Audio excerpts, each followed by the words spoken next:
Good afternoon.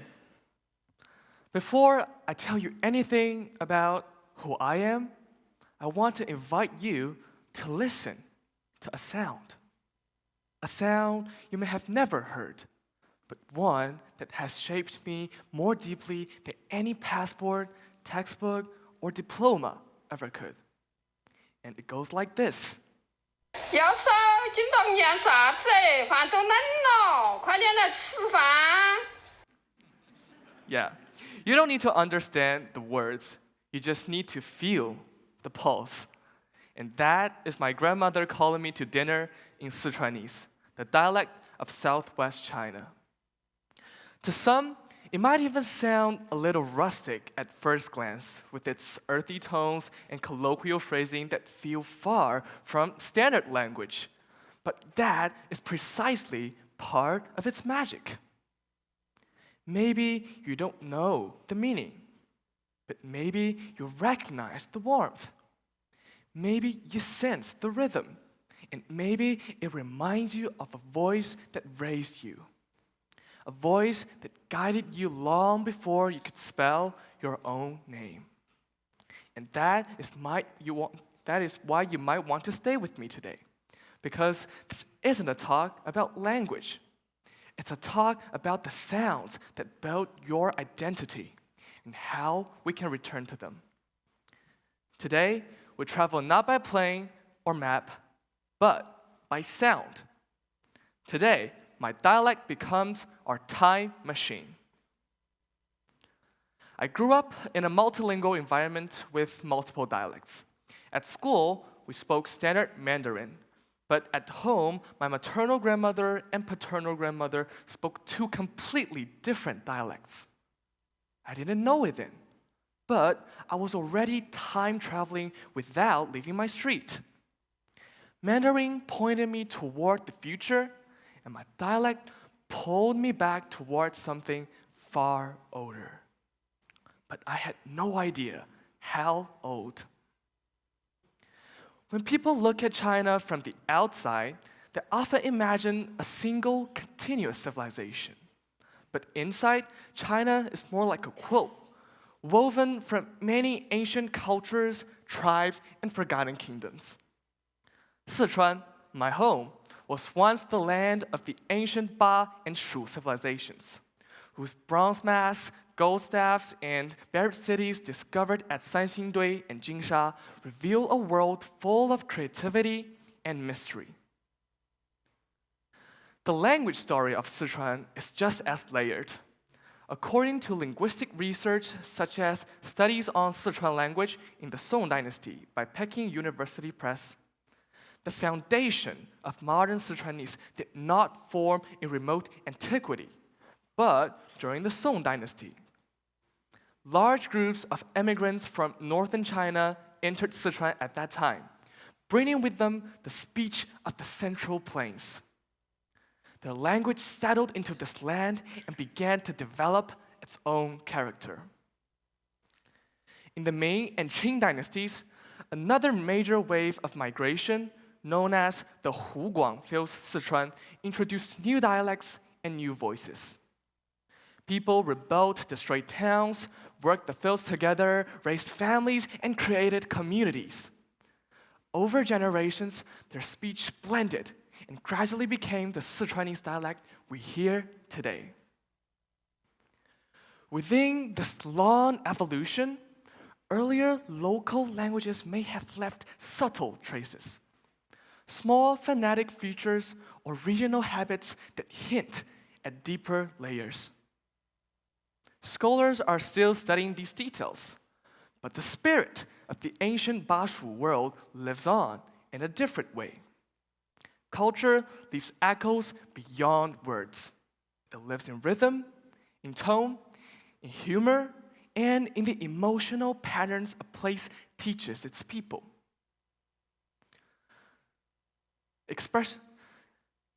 As later settlers made Sichuan their home, they stepped into a land whose memories were already thousands of years old. Their language blended not only with each other's accents, but also with the personality of the region. Expressions like 凶气, a modern spirited cheer, belong to today's Sichuan, yet their energy resonates with the courage and vitality associated with this land for millennia. So, when I speak Sichuanese, I'm not just echoing my grandmother. I'm echoing 3 millennia of people who lived, fought, migrated, rebelled, and dreamed on the same land. What we hear is not a preserved relic. It is a living resonance, an echo of the civilizations that came before us. It is proof that history doesn't disappear. It whispers. When I first participated in a language travel summer camp in Florida, I stepped into a world where voices from every corner of China echoed. There were classmates from Beijing, and their Mandarin crisp with the rhythm of the capital, and friends from Guangdong, their Cantonese flowing like a stream of melodic syllables. At first, I clung to a standard way of speaking, desperate to fit into a mold of global correctness. But then I noticed something. Each dialect wasn't a barrier, it was a bridge. People from different regions didn't shy away from their roots, they embraced them. A friend from Shanghai explained something in Shanghainese, and the meaning just clicked instantly.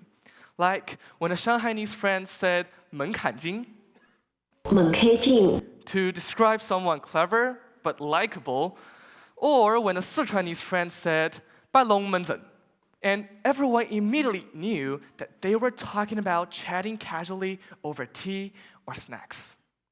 No need for extra explanation, just pure cultural recognition. And that moment flipped a switch in me. I stopped treating my dialect like a burden. I started seeing it as a pair of wings, something that lifted me, not held me back. And suddenly, my dialect wasn't something I hid. It became a tool to connect, to share stories of my hometown, to understand others' roots, and to find my place in a world where diversity wasn't just accepted, it was celebrated.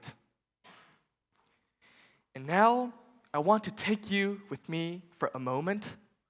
Please close your eyes and hear a voice from your childhood.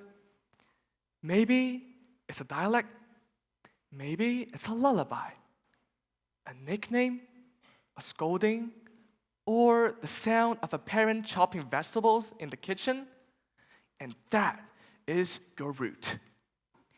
Now, think about the languages you learned later, the ones that helped you study, travel, work, the ones that opened doors, and those are your wins. And the space between root and wins, that is the path every human walks. Not just where we come from, but where we dream of going. Dialect isn't a limitation, it is the soundtrack of that journey. This talk isn't really about Sichuanese, it's actually about you. Your root may not be a dialect. It might be a recipe, a family ritual, a craft unique to your hometown, or a joke only people from your street would understand. All of us carry a local sound inside, a sound shaped by those who came before us, echoing through our modern lives. Roots give us identity, and winds give us direction. You need both to fly. So, let's return to the first line you heard. 要说今冬年啥子？饭都冷了，快点来吃饭。 And now, when I hear it, it is not just my grandmother calling me to dinner. It is the voice of the Bashu kingdoms, of migrants who rebelled Sichuan after war, of farmers, workers, poets, merchants, all layered into one living language. My dialect didn't limit me. It carried me from ancient roots to global winds. And today, I hope you leave this room hearing your own roots with new ears. Because your past is not something you outgrow. Your past is the engine of your future. And if you listen closely, that might just become your own time machine. Thank you.